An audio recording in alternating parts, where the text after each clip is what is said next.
Question 75. Le rapport de force envers l'invisible et l'action subséquente. Par José au Québec. Bonjour Sandra.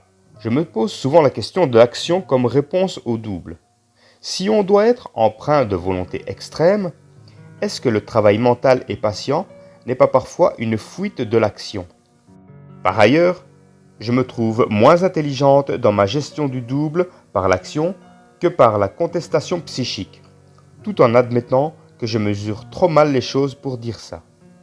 Il y a des grands pans psychiques que je ne conteste pas du tout, étant inconsciente sur ces points ou mal enlignée, confuse et nerveuse. En somme, ma question est-ce que le travail mental peut être un échappatoire à l'action? Bonjour José, votre question est très pertinente. Je vais vous donner un exemple pour clarifier les choses. Vous conduisez votre voiture et un chauffeur qui s'endort au volant heurte votre voiture.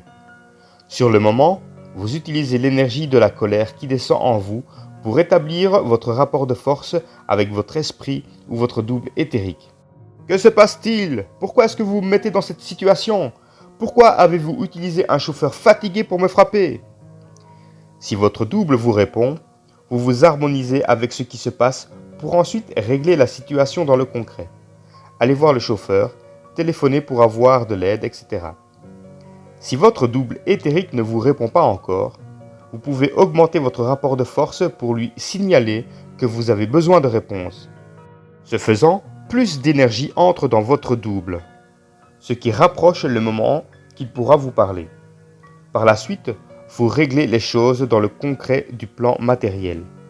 Le rapport de force de l'ego envers son esprit ou son double éthérique se caractérise par un mouvement d'énergie qui est dirigé vers l'invisible.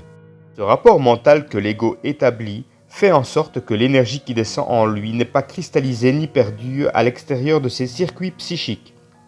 C'est ce processus énergétique qui crée ou dynamise le double éthérique. Enfin, pour répondre à la question, le travail mental, qui est le rapport de force envers le double éthérique, fait partie du processus de la création et de la dynamisation de ce double. Mais il n'enlève pas l'obligation de régler les choses correctement dans le plan matériel s'il a lieu.